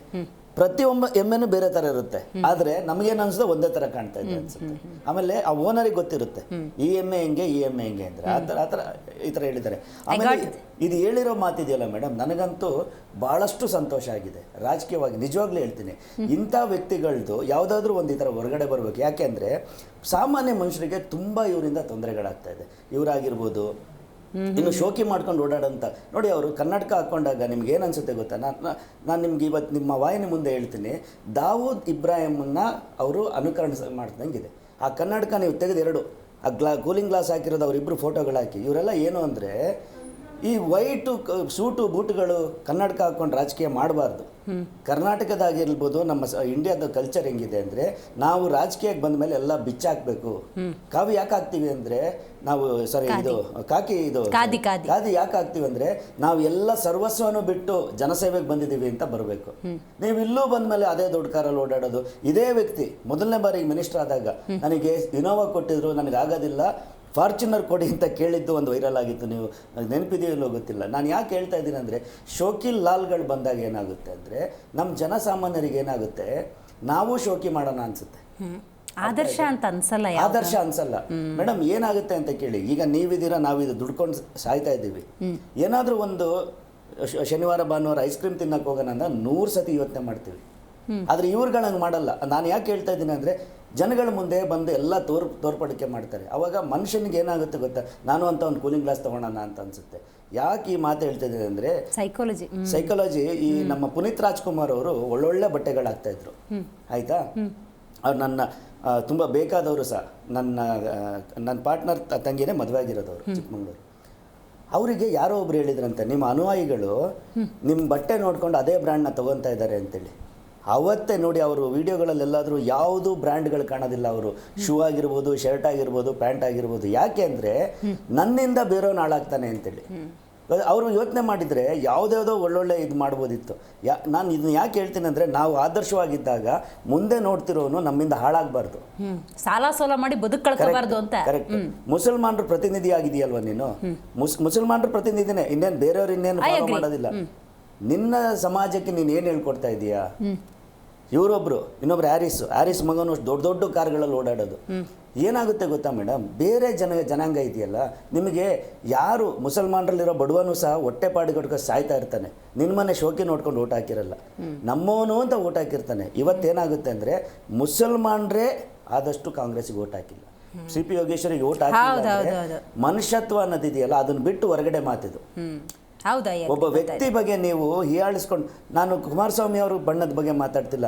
ಒಬ್ಬ ಸಣ್ಣಕ್ಕಿರೋನಿಗೆ ಕುಬ್ಜ ಅಂತ ಹೇಳೋದು ಸಹ, ದಪ್ಪ ಇರೋನಿಗೆ ಡುಮ್ಮ ಅಂತ ಹೇಳೋದು ಸಹ, ಕೂದಲಿಲ್ದಲ್ಲಿರೋನಿಗೆ ನೀವು ಇನ್ನೊಂದು ಮಾತು ಹೇಳೋದು ಇದು ಸರ್. ಯಾವ ವ್ಯಕ್ತಿಗೂ ಸಹ ನೀವು ಅವನ ಹೆಸರು ಬಿಟ್ಟು ಬೇರೆ ಹೆಸರು ಕರಿಬಾರ್ದು, ಆಯ್ತಾ. ಇಡೀ ಪ್ರಪಂಚದಲ್ಲಿ ದೊಡ್ಡ ಮುಂದುವರೆದ ರಾಷ್ಟ್ರಗಳಲ್ಲೂ ಸಹ, ಅಮೇರಿಕದಂಥ ರಾಷ್ಟ್ರಗಳಲ್ಲೂ ಸಹ ನೀವು ಯಾವುದಾದ್ರೂ ವ್ಯಕ್ತಿಗೆ ಅವನ ಲುಕ್ಸನ್ನು ನೋಡಿ ನೀವೇನಾದರೂ ಮಾತಾಡಿದರೆ ದೊಡ್ಡ ಕೇಸೇ ಆಗೋಗುತ್ತೆ. ಇವತ್ತು ಸೌತ್ ಆಫ್ರಿಕಾದಂಥ ಒಂದು ದೇಶಕ್ಕೆ ಇವತ್ತು ಸ್ವಾತಂತ್ರ್ಯ ಸಿಕ್ಕಿರೋದು, ಭಾರತದಂಥ ಒಂದು ದೇಶಕ್ಕೆ ಸ್ವಾತಂತ್ರ್ಯ ಸಿಕ್ಕಿರೋದು ಸಹ ವರ್ಣಭೇದ ನೀತಿಯಿಂದನೇ. ಅಂತ ಮಹಾತ್ಮ ಗಾಂಧಿ ಅಲ್ಲಿ ಪ್ರಾರಂಭ ಮಾಡ್ದಲೇ ಇದ್ದಿದ್ರೆ ಇಲ್ಲವರನ್ನ ನಾವು ವೀರೋ ಥರ ವಿಜೃಂಭಿಸ್ತಿರ್ಲಿಲ್ಲ. ಅವ್ರು ಇಲ್ಲಿ ಬಂದ ಮೇಲೆ ಆ ವ್ಯಕ್ತಿ ವರ್ಣಭೇದ ನೀತಿಯಿಂದ ಹೊರಗಡೆ ತರಬೇಕು ಅಂತೇಳಿ 2 ಶರ್ಟ್ ಬಟ್ಟೆ ಎಲ್ಲ ಬಿಚ್ಚಾಕೊಂಡು ಯಾವತ್ತು ಓಡಾಡಿದ್ರಲ್ಲ, ಅವತ್ತು ನಮ್ಮ ದೇಶಕ್ಕೆ ಸ್ವಾತಂತ್ರ್ಯ ಬಂತು. ಸ್ವಾತಂತ್ರ್ಯ ಬಂದು 75 ವರ್ಷ ಆದರೂ ಸಹ ಅದೇ ಕಾಂಗ್ರೆಸ್ ಪಕ್ಷದಲ್ಲಿ ಇಂಥ ಒಬ್ಬ ವ್ಯಕ್ತಿಗೆ ನೀವಿನ್ನೂ ಮಣೆ ಹಾಕೊಂಡು ಇವನಿಂದನೇ ಮುಸಲ್ಮಾನ್ ಸಮುದಾಯ ನಮಗೆ ಓಟ್ ಹಾಕುತ್ತೆ ಅಂತಿದೆಯಲ್ಲ, ಅದು ಕಾಂಗ್ರೆಸ್ ಅವ್ರು ಮಾಡ್ತಿರೋ ಮೊದಲನೇ ತಪ್ಪು. ಕಾಂಗ್ರೆಸ್ ಅವ್ರು ನಿಮ್ಮ ಮೇಲೆ ನಂಬಿರೋದೇನಕ್ಕೆ? ಅಲ್ಲ, ಏನ್ ಧೈರ್ಯ ಕೇಳದ್ ನಾನು ಈಗ, ಮುಖ್ಯಮಂತ್ರಿ ಆಪ್ತರು ಅನ್ನೋ ಧೈರ್ಯನ ಈ ತರ ನಾಲ್ಗೆ ಹರಿಬಿಡ್ತಾರೋ ಅನ್ನೋದಾದ್ರೆ, ಸಚಿವರು ಅಂತಾನ, ದುಡ್ಡಿದೆ ಅಂತ 6-7 ತಿಂಗಳಲ್ಲಿ 7-8 ತಿಂಗಳಲ್ಲಿ ನಾವು ಸುಮಾರು ನೋಡ್ಬಿಟ್ಟಿದೀವಿ. ಹೌದು, ಯಾರೋ ಮೊಮ್ಮಗ ಆದರೂ ಜೈಲಲ್ಲಿ ಕೂತಿದ್ದಾರೆ. ಎಷ್ಟೇ ದೊಡ್ಡ ನಟನಾಗಿದ್ರು ಸಹ ಇವತ್ತು ಜೈಲಲ್ಲಿ ಕೂತಿದ್ದಾನೆ. ರಸ್ತೆಯಲ್ಲಿ ಹೋಗ್ಬೇಕಾದ್ರೆ ಸಾವಿರಾರು ಜನ ಬಂದು ವಿಷಲ್ ಹೊಡಿತಿದ್ದವರು ಜೈಲಲ್ಲಿ ಕೂತಿ ಇವತ್ತು ಇದರಲ್ಲಿ ಇದಾಗಿದ್ದಾರೆ. ಈ ದೇಶದ ಒಂದು ಕಾನೂನು ಇದೆಯಲ್ಲ ಮೇಡಮ್, ನೀನು ಏನಾದರೂ ಮಾಡು, ಹಗ್ಗ ತುಂಬ ದೂರ ಬಿಡುತ್ತೆ. ಒಂದ್ಸತಿ ಎಳೆದಾಗ ಏನಾಗುತ್ತೆ ಅನ್ನೋದು ಇವತ್ತು ಗೊತ್ತಾಗ್ತಾ ಇದೆ. ಇದು ಇವತ್ತು ಈ ಜಮೀರ್ ಅಹಮದ್ ಖಾನ್ನ ದಿ ಎಂಡ್. ಇಲ್ಲಿಂದ ಮುಂದಕ್ಕೆ ಜಮೀರ್ ಅಹಮದ್ ಖಾನ್ ನೆಕ್ಸ್ಟ್ ಇನ್ನೊಂದು ಯಾವ್ದಾದ್ರು ಬರಬೇಕು ಬಿಟ್ರೆ ಇದು ಎಂಡು ಇಲ್ಲ, ಪರಿವರ್ತನೆ ಮಾಡ್ಕೋಬೇಕು. ರೈಟ್. ನೋಡಿ, ಬಹಳ ಮುಖ್ಯವಾಗಿ ಮುಸಲ್ಮಾನ್ ಸಮುದಾಯದ ಪ್ರತಿನಿಧಿಯಾಗಿದ್ದ ಸಂದರ್ಭದಲ್ಲಿ ನೋಡಿ, ತಳಮಟ್ಟದ ಸಮುದಾಯ ಬಹಳಷ್ಟು ಬಡವರು ಅಂತಿರ್ತಾರೆ. ನೋಡಿ, ಒಂದೊಳ್ಳೆ ಮಾತನ್ನು ಅನಿಲ್ ನಾಚಪ್ಪ ಇವತ್ತು ಉಲ್ಲೇಖ ಮಾಡಿದ್ರು. ಅವರ ಪ್ರತಿನಿಧಿಯಾಗಿದ್ದಾಗ ಆ ಸಮುದಾಯಗಳಿಗೆ ಎಜುಕೇಷನ್ ಕೊಡಬೇಕಾ, ಆರೋಗ್ಯ ಕೊಡಬೇಕಾ, ಇದ್ರ ಬಗ್ಗೆ ಹೋರಾಟ ಮಾಡಿ, ಏನೋ ಶೋಕಿಗಳನ್ನು ಮಾಡಿಕೊಂಡು ಇನ್ನೊಬ್ಬರನ್ನು ಪ್ರಚೋದನೆ ಮಾಡುವಂಥದ್ದು ಅಥವಾ ಇನ್ನೊಂದು ಧರ್ಮವನ್ನು ಅಥವಾ ಬಣ್ಣವನ್ನು ಹೀಗೊಳೆಯುವಂತಹ ಪ್ರಕ್ರಿಯೆ ಇದೆಯಲ್ಲ, ಅದು ಅಕ್ಷಮ್ಯ ಅಪರಾಧ. ಕಾಲ ಕುಮಾರಸ್ವಾಮಿ ಅಂತ ಹೇಳಿ ಜಮೀರ್ ಅಹಮದ್ ಖಾನ್ ಕೊಟ್ಟಂತಹ ಸ್ಟೇಟ್ಮೆಂಟ್ ದಿನಕ್ಕೂ ಕೂಡ ಅದರ ಕಾವನ್ನು ಹೆಚ್ಚು ಮಾಡ್ಕೊಳ್ತಾ ಇದೆ. ಅಸಮಾಧಾನ ಅನ್ನೋದು ಸ್ಫೋಟಗೊಳ್ತಾ ಇದೆ. ಸೈಯದ್ ಅವರೇ, ನೀವಾಗಲೇ ಹಲವಾರು ವಿಚಾರಗಳನ್ನು ಪ್ರಸ್ತಾಪ ಮಾಡಿದ್ರಿ. ನೋಡಿ, ಸಿ ಪಿ ಯೋಗೇಶ್ವರ್ ಅವರು ಫಲಿತಾಂಶಕ್ಕೂ ಮುನ್ನವೇ, ರಿಸಲ್ಟ್ಸ್ಗೂ ಮುನ್ನವೇ ಜಮೀರ್ ಅಹಮದ್ ಖಾನ್ ಅವರು ಕೊಟ್ಟಂಥ ಒಂದು ಸ್ಟೇಟ್ಮೆಂಟ್ನಿಂದ ಅಲ್ಪ ಸಮುದಾಯದ ಮತಗಳ ಪ್ರಮಾಣ ಕಮ್ಮಿ ಆಗಿದೆ ಅಂತ ಹೇಳಿದ್ರೆ ಯುದ್ಧಕ್ಕೆ ಮುಂಚೆನೇ ಶಸ್ತ್ರತ್ಯಾಗ ಮಾಡ್ದಂಗೆ. ಯಾಕಂದ್ರೆ ಪೂರ್ಣ ಯುದ್ಧ ಅವ್ರು ಕಂಪ್ಲೀಟೇ ಮಾಡದೆ ಸೋಲನ್ನು ಒಪ್ಕೊಂಡ್ಬಿಟ್ರ ಅಂತ ಸೈಯದ್ ಅವರೇ. ಮೇಡಮ್ ಅವರೇ, ಇದೇ ಚನ್ನಪಟ್ಟಣದ ಪ್ರಚಾರ ಟೈಮ್ ಅಲ್ಲಿ ನಾನು DK ಅವರು ಒಂದು ಮಾತು ಹೇಳಿದ್ರು, ಯಾವುದೇ ಕಾರಣಕ್ಕೂ ಜಮೀರಿಗೆ ಚನ್ನಪಟ್ಟಣಕ್ಕೆ ಕಳಿಸ್ಬೇಡಿ, ಏನಾದ್ರೂ ಹೋಗಿ ಉಲ್ಟಾ ಪಲ್ಟಾ ಸ್ಟೇಟ್ಮೆಂಟ್ ಕೊಟ್ಬಿಟ್ರೆ ನಾವು ಸೋತೋಗ್ತೀವಿ ಅಂತ. ಅದೇ ತರ ಆಯ್ತು ಇವ್ರ ಮಾತಿಂದ. ನೋಡಿ, ಇವಾಗ ಇಲ್ಲಿ ಒಂದೇನಿದೆ ಅಂದ್ರೆ, ಇವಾಗ DK ಶಿವಕುಮಾರ್, ಕುಮಾರಣ್ಣ ಇಬ್ರು ಒಕ್ಕಲಿಗರು, ಇವರಿಬ್ರು ಒದ್ದಾಡಿದ್ರೆ, ಜಗಳ ಮಾಡ್ಕೊಂಡ್ರೆ ಮಧ್ಯದಲ್ಲಿ ಯಾರು ಬರಲ್ಲ. ಯಾಕಂದ್ರೆ ಅವರು ಗೌಡ್ರು, ಇವರು ಗೌಡ್ರು, ಏನಾದ್ರು ಮಾಡ್ಕೊಳ್ಳಿ ಬಿಡಪ್ಪ ನಮ್ ಬೇಡ ಅಂತ. ಅದೇ ಸಮುದಾಯ ಬೇರೆಯವ್ರು ಏನಾದ್ರು ಆ ಸಮುದಾಯಕ್ಕೆ ಒಂದು ಮಾತಂದು ಬಿಟ್ರೆ ಯಾವುದೇ ಕಾರಣಕ್ಕೂ ಒಪ್ಪಲ್ಲ, ಬಿಡಲ್ಲ. ನೋಡಿ, ಇನ್ನೊಂದು ವಿಷಯ, ನೆಕ್ ಮೂವ್ಮೆಂಟ್ ಅಲ್ಲಿ ಇದು ಇರೋ ವಿಷಯ ಮೇಡಮ್. ನೀವ್ ಯಾರಿಗಾದ್ರೂ ಕೇಳ್ಕೊಳ್ಳಿ, ಗೌಡ್ರು ಬಿಟ್ಕೊಳಲ್ಲ. ಅವ್ರವ್ರು ಜಗಳ ಮಾಡ್ಕೊಂಡ್ರೆ ಆಯ್ತಪ್ಪ, ಅವನು ಗೌಡ ಇವನು ಗೌಡ ಏನಾದ್ರು ಮಾಡ್ಕೊಳ್ಳಿ ಅಂತ ಸುಮ್ಮನಿರ್ತಾರೆ. ಆದ್ರೆ ಬೇರೆ ಸಮುದಾಯದವನು ಆ ಗೌಡ್ರಿಗೆ ಏನಾದ್ರು ಅಂದ್ರೆ ಯಾವುದೇ ಕಾರಣಕ್ಕೂ ಅವ್ರು ಒಪ್ಪಲ್ಲ. ಆದ್ರೆ ಸೈಯದ್ ಅವರೇ, ನಾವ್ ಇಲ್ಲಿ ಇನ್ನೊಂದು ಅಂಶ ಗಮನಿಸಬೇಕು. ಇವತ್ತು ಜಮೀರ್ ಅಹಮದ್ ಖಾನ್ ಕೊಟ್ಟಿರುವಂತ ಸ್ಟೇಟ್ಮೆಂಟ್ ಅನ್ನ ಸ್ವತಃ ಮುಸ್ಲಿಂ ಸಮುದಾಯ ವಿರೋಧಿಸ್ತಾ ಇದೆ. ಇದು ಸರಿಯಲ್ಲ, ದುಡ್ಡಿದೆ ಅಂತ ಸಿಎಂ ಆಪ್ತರು ಅಂದ ತಕ್ಷಣ ಏನ್ ಬೇಕಾದ್ರೂ ಮಾಡಬಹುದು ಅನ್ನೋ ಧೋರಣೆ ಸರಿಯಲ್ಲ ಅಂತಿದ್ದಾರೆ. 100% ಮೇಡಮ್. ನೋಡಿ, ಬುದ್ಧಿ ಇಲ್ದಿರೋರು ಈ ಬೇಡ, ಒಂದು ಬುದ್ಧಿ ಇಲ್ದಿರೋರು ಕೆಲವೊಬ್ರು ಇದ್ದಾರೆ, 500 ರೂಪಾಯಿಗೆ 100 ರೂಪಾಯಿಗೆ ಚಪ್ಪಾಳೆ ತೊಟ್ಟವರು. ಅಂತ ಜನ ಜಮೀರ್ ಬೈಗೆ ಜೈಕಾರ ಆಗ್ಬೋದು. ಬೇರೆ ಮುಸ್ಲಿಮ್ಸ್ ಯಾರಿಗೆ ದೇವ್ರು ತಲೆ ಕೊಟ್ಟಿದ್ದಾನೆ, ತಿಳುವಳಿಕೆ ಕೊಟ್ಟಿದ್ದಾನೆ, ಯಾವುದೇ ಕಾರಣಕ್ಕೂ ಇನ್ನೊಂದು ವಿಚಾರ ಒಪ್ಪಲ್ಲ. ಆವತ್ತು ಈ ನಮ್ಮ ಶೇರು ಸರ್ಕಲ್ ಅಂತ ಇದೆ ಚನ್ನಪಟ್ಟಣದಲ್ಲಿ, ಅಲ್ಲಿ ಮುಸ್ಲಿಂ ಅಲ್ಪಸಂಖ್ಯಾತರ ಸಭೆ ಮಾಡಿದಾಗ ಸನ್ಮಾನ್ಯ ಪೂಜ್ಯರು ನಮ್ಮ ದೇವೇಗೌಡರು ಅಪ್ಪಾಜಿ ಬಂದಿದ್ರು. ಕನಿಷ್ಠ ಅಂದ್ರೆ ಒಂದು 3,000 ಜನ ಬಂದಿದ್ರು. ಅದರಲ್ಲಿ ವಿಶೇಷವಾಗಿ ನಮ್ಮ ಮುಸ್ಲಿಂ ಹೆಣ್ಮಕ್ಳು ಎಲ್ರಿಗೆ ತಳ್ಳಿ ನಮ್ಗೆ ಮುಂದೆ ಹೋಗಕ್ ಜಾಗ ಕೊಡಿ ಅಂತ ಬಂದು ಮುಂದ್ಗಡೆ ನಿಂತ್ಕೊಂಡು ದೇವೇಗೌಡಜಿಗೆ ನೋಡಿದ್ದಾರೆ, ಅವ್ರ ಮಾತನ್ನ ಕೇಳಿದ್ದಾರೆ. ಲೆಕ್ಕ ಹಾಕೊಳ್ಳಿ. ನೋಡಿ, ದೇವೇಗೌಡಜಿ, ಕುಮಾರಸ್ವಾಮಿ ಅಂದ್ರೆ ಮುಸಲ್ಮಾನರಿಗೆ ತುಂಬಾ ಪ್ರೀತಿ ಇದೆ, ಅಭಿಮಾನ ಇದೆ, ಅವ್ರ ಮೇಲೆ ಗೌರವ ಇದೆ. ಆಯ್ತಾ? ನೋಡಿ, ಎಲ್ಲಾ ಪಕ್ಷದಲ್ಲಿ ಕಾಂಗ್ರೆಸ್ ಪಕ್ಷದವರು ಇರ್ತಾರೆ, JDS ಪಕ್ಷದವರು ಇರ್ತಾರೆ, BJP ಪಕ್ಷದವರು ಇರ್ತಾರೆ, ಅದು ಸಹಜ, ಅವ್ರವ್ರ ಇಷ್ಟ. ಬಟ್ JDS ಫಾಲೋವರ್ಸ್ ಪಕ್ಕ ಮುಸಲ್ಮಾನರು ಯಾರಿದಾರೋ ಅವ್ರು ಯಾವುದೇ ಕಾರಣಕ್ಕೂ ಈ ಮಾತು ಒಪ್ಪಲ್ಲ. ಆಲ್ರೆಡಿ ಇದಕ್ಕೆ ವಿರೋಧ ಆಗಿದೆ. ಪ್ಲಸ್ ಕಾಂಗ್ರೆಸ್ ಮುಸಲ್ಮಾನರು ಈ ಮಾತಿಗೆ ಒಪ್ಪಲ್ಲ. ನೀವು ಓಟ್ ಕೇಳಿ, ಬೇರೆ ತರ ಟೀಕೆ ಮಾಡಿ, ಅದು ಬೇರೆ ವಿಷಯ. ಕಾಲ ಅನ್ನೋದು ಅಥವಾ ಫ್ಯಾಮಿಲಿಗೆ ಖರೀದಿ ಮಾಡ್ತೀನಿ ಅಂತೂ ಇದು JDS ಇದನ್ನ ಹೆಂಗ್ ಕಾಣಿಸುತ್ತೆ? ನಿಮ್ಮ ಆಗ್ರಹ ಏನು ಹಂಗಾದ್ರೆ ಸೈಯದ್ ಅವರೇ? ಮೇಡಮ್, ಇದು ಇನ್ನೊಂದು ಏನಂದ್ರೆ, ನೋಡಿ, ಆಗ್ಲೇ ನೀವು ಹೇಳಿದ್ರಿ ಸಿದ್ದರಾಮಯ್ಯ ಆಮೇಲೆ ನಮ್ಮ ಜಮೀರ್ ಬೈ ಇದಾರಲ್ಲ ಮೇಡಮ್, ಇಬ್ರು ಒಂದೇ ನಾಣ್ಯದ ಎರಡು ಮುಖಗಳು. ಓಕೆ, ಒಂದೇ ನಾಣ್ಯದ ಎರಡು ಮುಖಗಳು. ಇಬ್ರು JDS ಪಕ್ಷದಿಂದ ಬೆಳೆದು JDS ಪಕ್ಷಕ್ಕೆ ಬೆನ್ನು ಚೂರಿ ಹಾಕಿ ಕಾಂಗ್ರೆಸ್ಗೆ ಹೋಗಿರೋರಂತ ವ್ಯಕ್ತಿಗಳು. ಇವತ್ತು ಅವರು ಅಷ್ಟೇ, ಇವರು ಅಷ್ಟೇ, ಇವ್ರ ವಿರೋಧವಾಗೇ ಮಾತಾಡೋದು, ಇವ್ರಿಗೆ ನಾಶನ ಮಾಡ್ಬೇಕಂತಾನೆ ಪ್ರಯತ್ನ ಮಾಡೋದು. ಅದ್ ಏನಂತ JDS ಇವ್ರಿಗೆ ಅನ್ಯಾಯ ಮಾಡಿದ್ಯೋ ನನಗಂತೂ ಗೊತ್ತಿಲ್ಲ. ಯಾಕಂದ್ರೆ ಇವ್ರಿಗೆ ಬೆಳೆಸಿರೋದೇ ದೊಡ್ಡ ತಪ್ಪು. ಇವ್ರಿಬ್ರಿಗೂ JDS ಬೆಳೆಸಿದೆ ತಪ್ಪು. ಇನ್ನೊಂದು, ಸಿದ್ದರಾಮಯ್ಯ ಜಮೀರ್ ಆಗ್ಲಿ, ಮತ್ತೊಬ್ರು ಬಾಲಕೃಷ್ಣ ಆಗ್ಲಿ, ಚಲುವರಾಜ ಮೇಡಮ್, ಈ ಎಲ್ರು JDS ಇಂದ ಹೋದವರು ಇಂಥ ಮಾತುಗಳು ಯಾಕೆ ಮಾತಾಡ್ತಾರಂತ ನನಗಂತೂ ಗೊತ್ತಿಲ್ಲ. ಗೊತ್ತಾಯ್ತು. ಅಲ್ಲ ಸೈಯದ್ ಅವರೇ, ಏನ್ ಗೊತ್ತಾ, ಈಗ ನಮ್ಗೆ ಏನ್ ಅನ್ಸುತ್ತೆ ಅಂದ್ರೆ, ದೂರದಿಂದ ನೋಡುವಾಗ ಜಮೀರ್ ಅಹಮದ್ ಖಾನ್ ಅಂದ್ರೆ ಮುಸಲ್ಮಾನ್ ಸಮುದಾಯದ ಪ್ರತೀಕ ಅಲ್ವೇ? ಆ ಸಮುದಾಯವನ್ನು ಅವ್ರು ಪ್ರತಿನಿಧಿಸುವಾಗ ಪ್ರತಿ ಸಲ ಚುನಾವಣೆಯಲ್ಲಿ ಅಥವಾ ತಮ್ಮ ರಾಜಕೀಯ ಬೆಳವಣಿಗೆಗೆ ಆ ಸಮುದಾಯನವರು ಯೂಸ್ ಮಾಡ್ಕೋತಿದ್ದಾರೆ ಅಂತ ಅನ್ಸೋದಿಲ್ವಾ? ಹಲೋ ಸೈಯದ್ ಅವರೇ, ಜಮೀರ್ ಅವ್ರ ಬಗ್ಗೆ ನಾನು ಕೇಳ್ತಾ ಇದ್ದೆ, ಕೇಳಿಸ್ತಾ ಇದೆಯಾ ನಾನು ಮಾತಾಡೋದು? ಓಕೆ, ಸಾಧ್ಯ ಆಗ್ತಾ ಇಲ್ಲ. ಪ್ರಮೋದ್ ಅವ್ರಿಗೆ ಕೇಳೋಣ ಇದೇ ಪ್ರಶ್ನೆನ. ಪ್ರಮೋದ್ ಅವರೇ, ಹೇಳಿ, ಕೇಳ್ತಾ ಇದ್ದೀನಿ. ಮುಸಲ್ಮಾನ್ ಸಮುದಾಯದ ಪ್ರತೀಕದಾಗಿ ಜಮೀರ್ ಅಹ್ಮದ್ ಖಾನ್ ಅವರು ಇರ್ತಾರೆ. ಸೊ ಚುನಾವಣೆ ಅಂತ ಅಂದಾಗ ಅಥವಾ ಅವರ ತಮ್ಮ ರಾಜಕೀಯ ಬೆಳವಣಿಗೆಗೆ ಅಲ್ಪಸಂಖ್ಯಾತ ಸಮುದಾಯವನ್ನು ಇವರು ಬಳಕೆ ಮಾಡ್ಕೋತಿದ್ದಾರೆ ಅಂತ ಅನ್ಸೋದಿಲ್ವಾ? ಮೇಡಮ್, ಒಂದು ಮಾತು ಈ ಸ್ಪಷ್ಟವಾಗಿ ಈ ಮಾಧ್ಯಮ ಮುಖಾಂತರ ಹೇಳಕ್ ಬಯಸ್ತೀನಿ. ಜಮೀರ್ ಅಹ್ಮದ್ ಅವರು ಯಾವ್ದನ್ನು ಪ್ರತಿನಿಧಿ ಅಲ್ಲ. ಅವರು ಒಂದು ವ್ಯವಹಾರಿಕವಾಗಿ ನಡ್ಕೋತಾ ಇದಾರಲ್ಲ, ಅದು ಒಂದು ಕಡೆ ಆದ್ರೆ, ಇನ್ನೊಂದು ಆ ಒಂದು ಸಮಾಜ ಅವ್ರ ಜೊತೆ ಇರಬೇಕು. ಇವೆರಡು ಬೇರೆ ಬೇರೆ ಇದಾವೆ. ಜಮೀರ್ ಅಹ್ಮದ್ ಅವ್ರು ನಡ್ಕೋತಾ ಇರೋ ವ್ಯಾವಹಾರಿಕವಾದ ರಾಜಕಾರಣ ಗೊತ್ತಾಯ್ತು. ಆಮೇಲೆ ಅವ್ರ ಪ್ರತಿನಿಧಿ ಅಲ್ಲ. ನಮ್ಗೆ ಡಾಕ್ಟರ್ APJ ಅಬ್ದುಲ್ ಕಲಾಂ ಅಂತವ್ರು ನಮಗೊಂದು ಸ್ಫೂರ್ತಿ ರೀ. ಅಲ್ಲ, ಈಗ ಜಮೀರ್ನು ಜನ ಆಯ್ಕೆ ಮಾಡೇ ತಾನೇ ಅಲ್ಲಿ ಕೂರ್ಸಿರೋದು.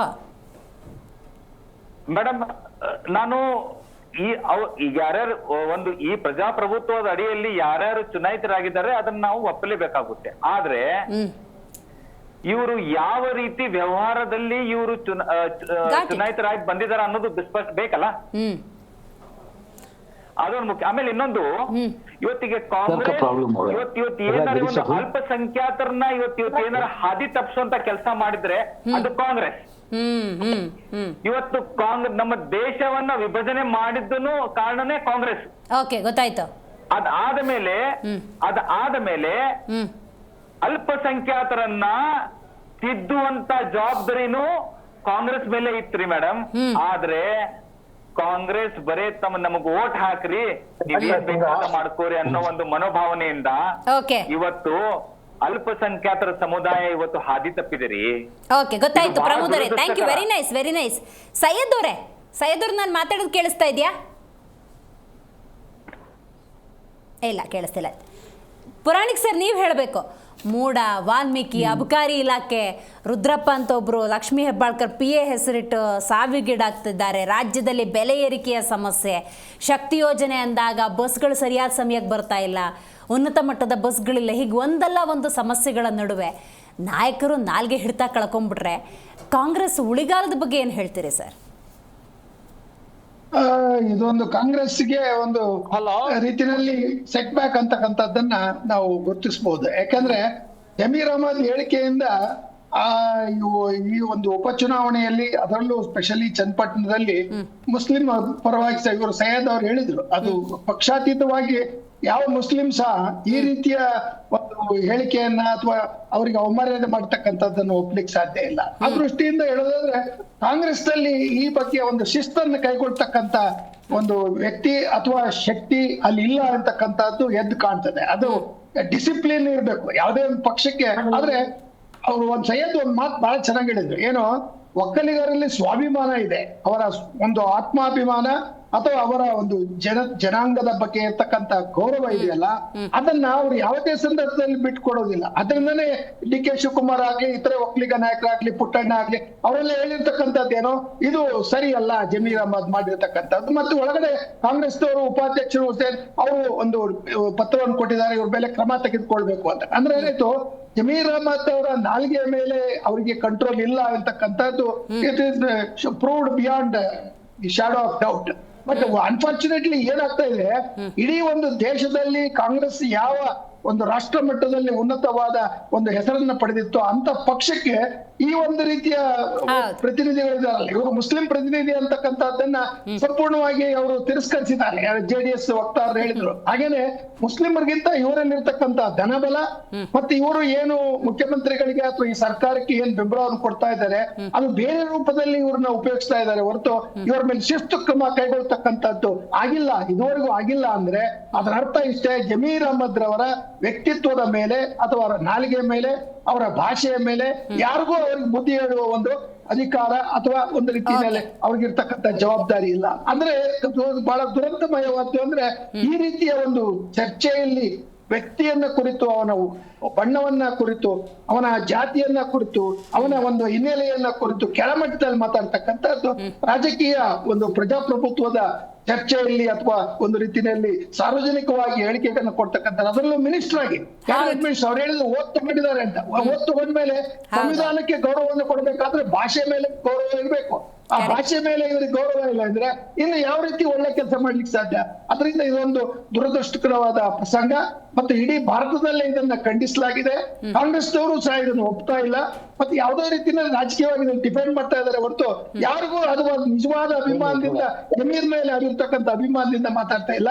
ಒಂದು ಮುಸ್ಲಿಂ ಮತಗಳನ್ನು ನಾವು ಬಿಡ್ಕೊಡುದು, ಮತ್ತೆ ವಯನಾಡಿನಲ್ಲಿ ಚುನಾವಣೆ ಇದೆ, ಮತ್ತೆ ಮಹಾರಾಷ್ಟ್ರದಲ್ಲಿ ಚುನಾವಣೆ ಇದೆ. ಆ ದೃಷ್ಟಿಯಿಂದ ಇವ್ರ ಮೇಲೆ ಕ್ರಮ ತೆಗೆದುಕೊಂಡ್ರೆ ಅದು ಇಂಪ್ಯಾಕ್ಟ್ ಆಗುತ್ತೆ ಅಂತಕ್ಕಂಥ ರೀತಿಯಲ್ಲಿ ಯೋಚನೆ ಮಾಡ್ತಾರೆ ಹೊರತು ಒಂದು ಪ್ರಜಾಪ್ರಭುತ್ವದ ಗೌರವ ಸ್ಥಾನದಲ್ಲಿರ್ತಕ್ಕಂಥ ಒಬ್ಬ ಮಂತ್ರಿ ಈ ರೀತಿಯ ಮಾತಾಡತಕ್ಕಂಥದ್ದು ಖಂಡನೀಯ.